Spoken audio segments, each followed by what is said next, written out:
일단 구독과 좋아요 부탁드리고요. 댓글과 알림 설정도 부탁드리고, 사실 이 질문에는 어떻게 보면 저희도 해당이 되네요. 맞아요. 유튜브를 저희 유튜브에 나오니까. 어떻게 생각하세요? 저희를 찾아오셔야 될까요? 저는 이제 TV나 유튜브에 아무래도 많이 사람이 얼굴을 보게 되면은 친근한 느낌이 든다고 하더라고요. 친근한 느낌이 들고 왠지 신뢰감이 생기는 것 같고, 그래서 더 찾아가고 싶은 그 마음은 이해가 돼요. 이해가 되는데, 개인적인 생각으로는 TV나 유튜브에 나오시는 선생님들 중에 정말 환자분들도 열심히 보시고 자기 그 질환에 대해서 전문가 선생님들도 많이 계세요. 그런데 질환에 따라서는 내가 언제든지 문제가 생길 때 찾아갈 수 있고, 그런 접근성, 그런 접근성이 정말 중요한 질환들이 있어요. 제 생각에는 만성 질환이라든지 좀 약간 치료가 쉬운, 그리고 우리 몸이 이제 병을 치료하는데 주요한 역할을 하는 병들이 많이 있거든요. 뭐 감기도 그 중에 한 가지예요. 그렇죠. 이런 병들 같은 경우에는 가까이에 있는 선생님을 찾아가는 게 본인이 드는 그런 비용이나 그런 노력에 대비해서 좋은 효과를 거둘 수 있다고 생각하고요. 전문의라는 거는 이제 인턴 1년, 레지던트 4년, 그리고 국가고시라는 전문의 시험을 통과한 분들이 이제 전문의가 되는 거고, 사실 우리도 뭐 중간중간 학회나 뭐 대학병원에 계시는 교수님들이 이제 발표하는 어떤 치료의 가이드라인이나 이런 걸 통해서 많이들 배우잖아요. 유명하신 분들만의 어떤 뭐 방법이 있다, 뭐 그런 것도 있겠지만, 사실 지금 대다수의 치료법은 누구나 논문이나 이런 학회에서 많이 정보를 얻을 수 있기 때문에, 규격화되어 있는 치료죠. 그렇죠. 그러니까 어떤 선생님들이더라도 어느 정도 이상의 진료 퀄리티는 보장이 된다는 생각이 들어요. 그래서 우창윤 선생님 말씀처럼 좀 접근성이 좋고 내가 편한 그런 병원에 좀 자주 찾아가는 것도 되게 좋을 것 같고. 그럼요. 그러니까 사실 저희가 뭐 이렇게 유튜브에 나오면 댓글에 막 이런 선생님들 없다, 너무 좋다 말씀하시는데, 사실 제가 아는 정신과 의사 선생님들은 다 훌륭하고 저보다 뛰어난 선생님들 엄청 많거든요. 그러니까 사실 그런 질문이나 댓글을 받을 때마다 사실 좀 민망해지고 좀 더 열심히 해야겠다는 생각이 드는. 왜냐면 전문의는 전문의들 사이에서 아주 큰 격차가 나기가 어려워요. 그렇죠. 왜냐면 그만큼 똑똑한 수련을 거치고 나오는 거고, 국가고시라는 하나의 검증된 고시를 합격을 해야 전문의가 되는 거기 때문에, 저도 이제 뭐 댓글이나 아니면 개인적으로 뭐 이낙수 선생님한테 가서 진료를 받고 싶어요 라고 말씀을 해주시는데, 그 너무 감사하지만 저희가 이제 병원 이름을 말씀 안 드리는 이유는 굳이 그럴 필요가 없으세요.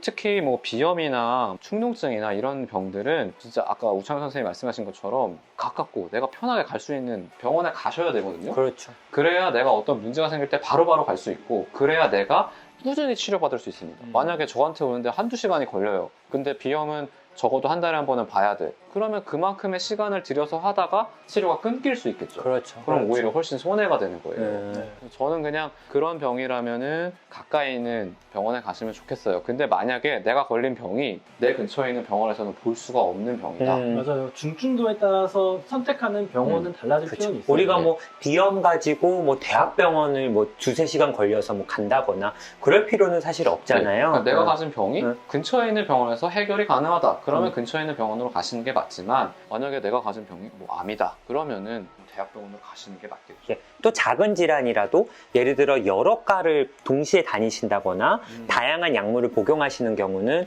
약물의 상호작용도 있기 때문에, 그렇죠. 사실 그런 경우는 본인이 원래 다니시던 병원에 가서 여러 과를 한꺼번에 진료를 하면 어떤 약을 드시는지도 서로 알고 하니까 그런 경우는 또 추천을 해드리고 싶고, 또 사실 제 개인적인 경험을 말씀드리면, 이제 뭐 저도 이제 대학병원에서 근무하던 시절에 TV에 하나도 안 나오시는 교수님인데 이미 이 병원에 일하는 직원들은 이 교수님이 잘 보고 유명한 건 다 아는 거예요. 그러니까 뭐 환자분들은 TV에 자주 나오는 교수님들 진료를 보려고 막 한두 달을 기다리시고 하시지만, 이제 실제로 그 병원의 직원들은 이제 뭐 자기 가족이나 가까운 사람이 아플 땐 그 교수님한테 이제 진료를 받게 하고, 그러니까 사실 뭐 많이 나오고 그러시는 분이 엄청 잘 보고 뭐 그런 경우도 있지만, 또 TV 출연이나 이런 걸 꺼리시는 분들도 굉장히 많으시거든요. 그러니까 사실 뭐 그게 꼭 TV에 많이 나오시는 게 이 뭐 진료를 잘하는 척도가 되진 않는다라는 점을 좀 말씀을 드리고 싶고, 정신과 의사 선생님들 진짜 좋은 분들 되게 많으시고, 아마 내과도 이비인후과도 선후배들 보면서 저희도 자극도 받고 네. 학회 가서도 열심히 배우고 하기 때문에 네. 뭔가 저희가 뭐 최고의 어떤 내과의, 그렇죠. 정신과의, 전혀 이비인후과의 그럴 수가 그렇게 없습니다. 생각을 전혀 안 하셨으면 좋겠고, 저희가 요즘 이 영상을 찍은 이유 중에 하나가 또 멀리서 저희를 보러 이렇게 진료를 하러 오시는 분들이 가끔 계셔가지고, 물론 되게 감사하고 친절하게 진료는 하는데 너무 고생스러우신 것 그러니까요. 같아서. 그래서 차마 그분께 가까운 병원 가서 받으세요 말을 또 못하니까 네. 섭섭해 하실까봐. 그래서 혹시나 또 주변에 좋은 분들 많으시니까 한번, 우리나라처럼 이렇게 병원을 가기 좋은 곳이 없잖아요. 그러니까 네. 물론 가서 뭐 불편하고 별로였으면 그 병원을 계속 가실 필요는 없지만 네. 좀 본인이 잘 맞고 편한 병원을 찾으셔서 좀 꾸준히 다니는 셰프님들이었으면 좀 좋겠습니다. 정말 근데 그건 있을 거예요. 과가 너무 많기 때문에 내과 의사 같은 경우에도 본인이 세부 전공을 하는 과들이 좀 있어요. 그렇죠. 그래서 본인 질환에 따라서 유명한 의사를 찾아가는 것보다는 적절한 세부 전공의를 그렇죠.